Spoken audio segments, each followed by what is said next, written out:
Hello, everyone, and welcome to At Barrons. I'm Andy Serwer, and welcome to our guest, Ted Leonsis, CEO of Monumental Sports and Entertainment. A lot of other things that you've done in your still storied career. I don't want to do the past tense. Still ongoing career, Ted. Great to see you. Likewise, our careers, our neighborhoods, our communities have intersected for over 20 years, and it's great to be here. And I think having you join the podcasting world, that's really fantastic. Well, thank you, Ted. So tell us about Monumental starting off. We've got, 8 teams, 5 venues, and 1 platform. What does that mean? Well, if you remember, I was president of America Online, and AOL and Time Warner merged, and I said, I'm not going to New York. I'm going to buy my sports teams. And I stayed at AOL. In 1999, I bought the Washington Capitals. I was a season ticket holder. I didn't really get into it thinking that this would be a big business opportunity. It was more to scratch a competitive itch. There's something, when you own a team, there's a finality. There's one winner and there's 29 losers.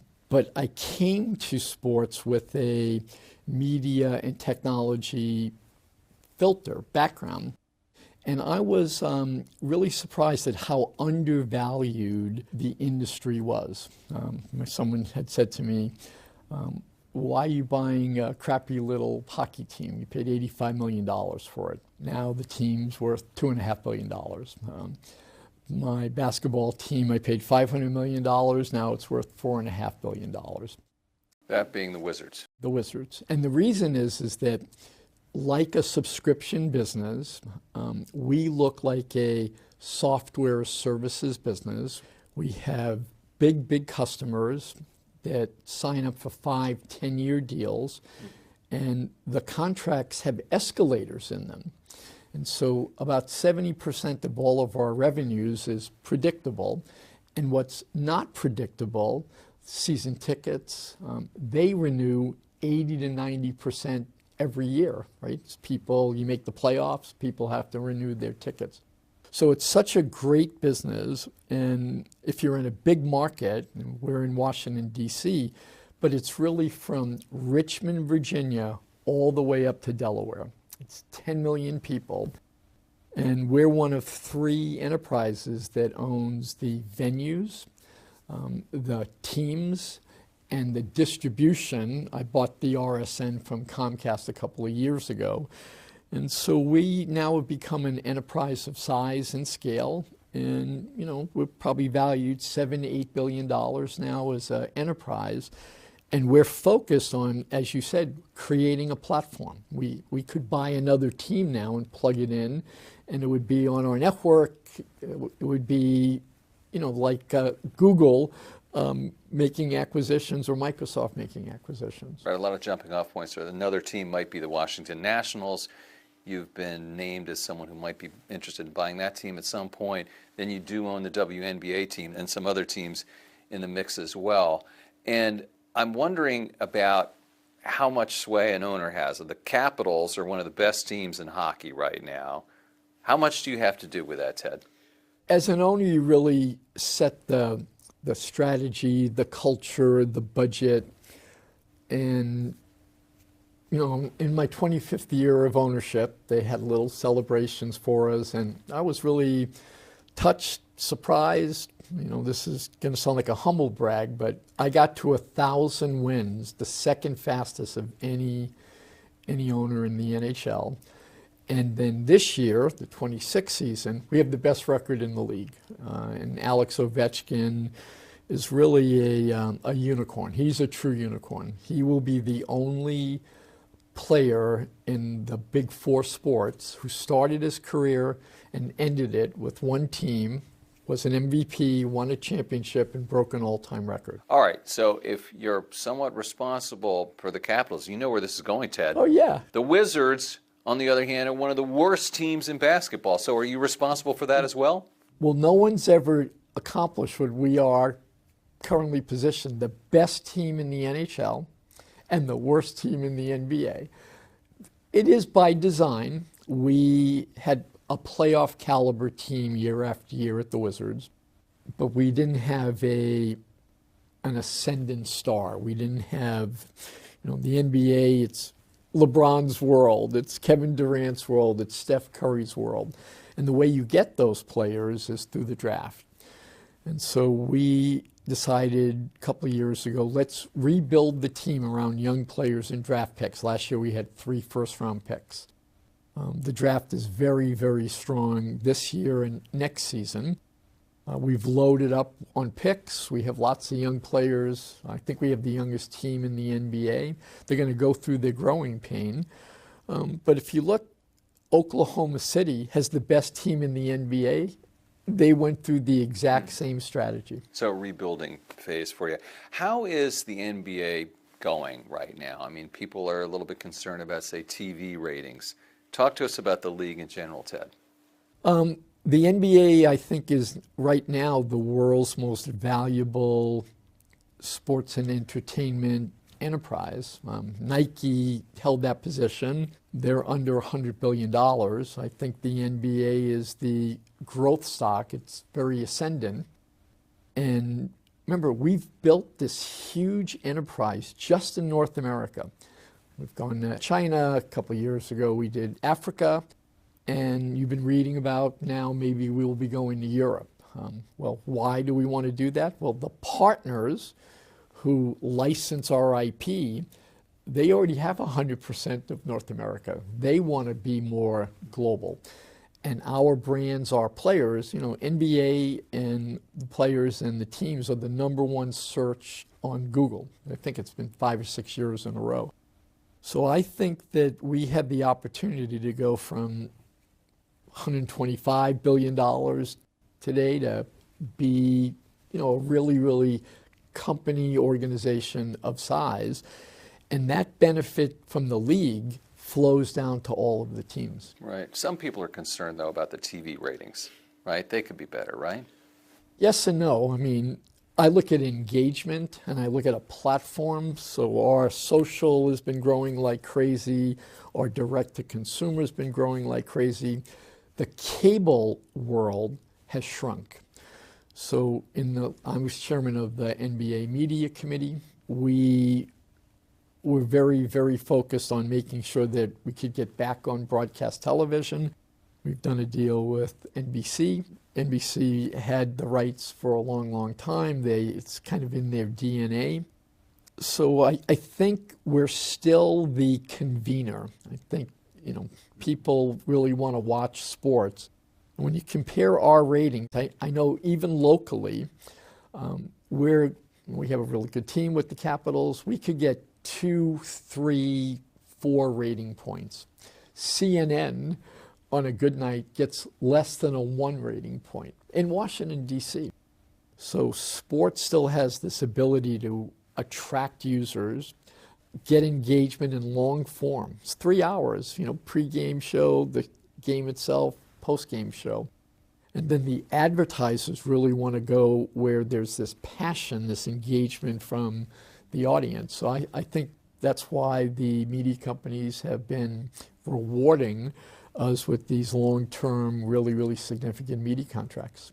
And just one quick last sports question. You're renovating the arena in Washington, D.C. How's that going? Well, we've just started, and it's funny, the building's almost 30 years old. It still looks great, it functions great, but it's missing a lot of the next generation accoutrements for the fans and for the players, for the neighborhood. And so we've worked out a deal with the city. It'll be around $1 billion. The city will be putting in $515 million. We've already put in 200. We've committed to 300, but I have to do the cost overrun. So I can pretty much tell you we've just broken ground that there'll be cost overruns. But these buildings are so iconic and so important. We will be the front door for 35 million tourists that are on the mall. They want to come into downtown DC. We're this magnet, almost a portal. We bring 3 million people into downtown, most from Maryland and Virginia, about a third, 20 to 30% in Washington, D.C. And when they come in, then they go eat in the restaurants, go in the bar, shop. So we play this really, really pivotal role, and venues are really, really important in cities.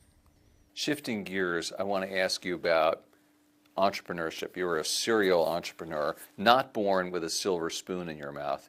What are some keys to starting and growing a successful business? The best saying I ever heard in sports was, "No one knows nothing," and I think that's Scratch pretty. my head.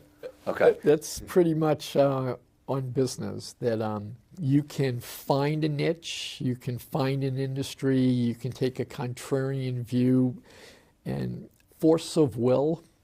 When we started AOL, it was illegal to get on the internet. The internet was owned by DARPA.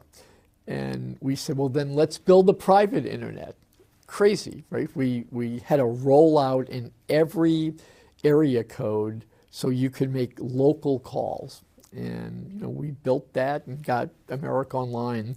That was a crazy idea at the time. Now it just seems so self-evident.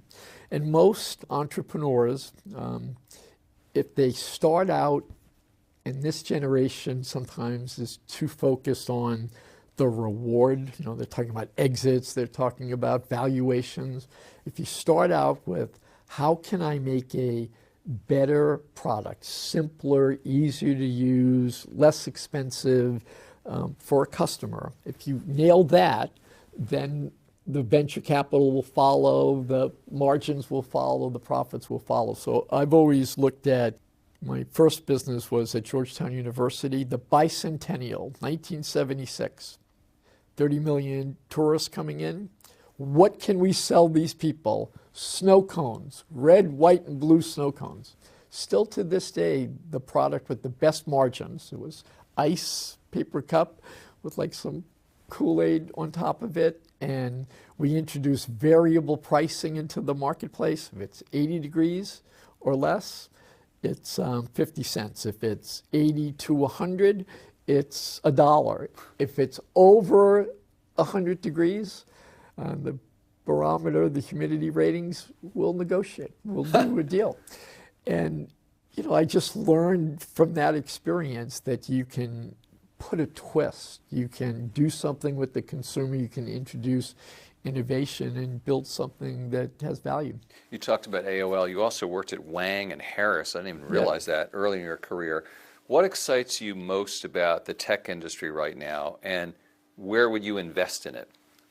I've been disappointed in the last 10 years on technology and investment. It has felt very derivative, right? You said AOL, we introduced instant messaging and AIM. And then Twitter and Facebook were godchildren of AIM. You could find your buddies. In fact, Twitter's 140 characters. We had a feature in AIM called status messaging. It was 140 characters. So there really haven't been great breakthroughs. But AI, which I was introduced to AI at MIT in 1977. Dr. Minsky, think about that. It's taken this long to have enough computing power, enough knowledge out there that can inform these engines. And AI, I think, will be a game changer. It'll build value for the big companies, the Googles, the Apples, the Microsofts. But where the big advantage will come is in the medical field, the healthcare field, the food sciences field, because now you can verticalize with unbelievable knowledge and certainty. And so, that excites me. And that's where I'm making a lot of my investments, in the verticalization.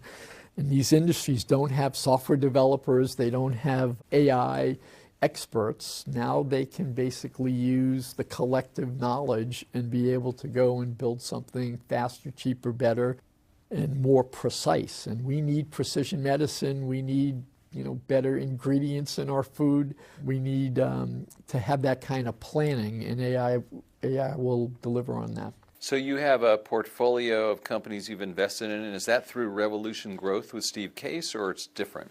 Some of it's from Revolution Growth. We're the lead investor in sports. We did DraftKings, we did Sport Radar. And the reason for that is we saw what was happening in policy in Washington, D.C. And we understood the technology, we understood sports, and so those turned out to be two public companies. We did great. In Revolution now, we have a thesis around precision medicine and healthcare. We were the first and lead investor in Tempus. Tempus has raised a couple of $1 billion. It went public last year. It's got a $10 billion market cap. And it's the largest database of genomic and related information for cancer treatment. And all because if, God forbid, you got cancer and you went on your journey, there'd be this magical moment in question. You and your wife would be sitting to the doctor and you say, if this was your husband, what would you do? And the doctors would say, I think one of my partners had a case similar to this, or I read a New England Journal of Medicine article that had 15 people in the trial. We have 70 million genomically, lab tested customers and patients in our database. And now we can say, hey, Andy, this is his genomic makeup, and his father had heart disease, and his mother had, and this is his diet. And we have 88,000 people around the world, and when they use this treatment with this prescription and they adhere to it, they're still alive, and they're going on 8 years, 9 years, 10 years, and it informs the oncologist at that moment. So it has great consumer benefit. They can speak with more precision about the treatment. For the drug companies, it's been eye-opening, right? Because now, for the first time, they go, we didn't know that for people with the genomic makeup of Andy, that he shouldn't take radiation. Right. He should be taking this treatment. Go tell all the doctors when Andy's come in, this is the kind of treatment that they should look for, and it includes our drug. Right. So that precision medicine is going to be so incredibly important. There's all these discussions on vaccines. Right. I want to ask you, it's sort of a segue about policy in Washington and what's going on in Washington, D.C., you being a prominent person in that city. Are you concerned about the layoffs of government workers and what's going on with the economy in Washington, D.C. right now? Well, it's a two-edged sword. I mean, I'm in Washington, D.C. During the pandemic, we're shut down. We were eminent domain by the city. We couldn't play games in the building. And we said, okay. And then as we reopened, we opened 5 days a week. How can I tell 3 million people, come to my building, but not have our employees in the building? And I watched as Washington, D.C. and the office buildings and federal workers didn't come back to the office. They were in the suburbs. They were working 1 day a week, 2 days a week. They would come in. And I said, this is not going to have a happy ending, because if there is a regime change, it's going to say, well, we don't have to be in Washington, D.C. You've just proven that.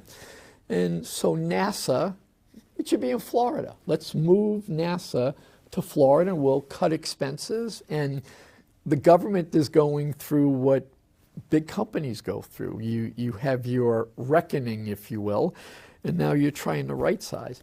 But it's breaking our hearts, and it's really hard on the local businesses. We're a driver. We bring 3 million people in every year. But if you're a restaurant in town, I used to look out my window and I'd see 10 food trucks. There's not a single food truck. Go, well, what happened to all of those small businesses, entrepreneurs? There was no one coming down at lunchtime to, use the food trucks. And I mean, it just goes on and on. The union negotiated this. They made it a deliverable, if you will. And I think we're going to pay this price on right sizing. The biggest issue will be that these buildings are now going into the marketplace and it's driving real estate prices down. So that has an effect because the real estate developers, they pay a lot of taxes into the city. So if the tax base goes down, how are we going to pay for the police? How are we going to pay for the first responders? And so everything's interconnected. And when we make decisions kind of in a vacuum or just for one part of the value chain, this is what happens. All right, Ted Leonsis, CEO of Monumental Sports and Entertainment. Thank you so much for joining us, Ted. Great. Thank you so much. This is at Barrons. I'm Andy Serwer. We'll catch you next time.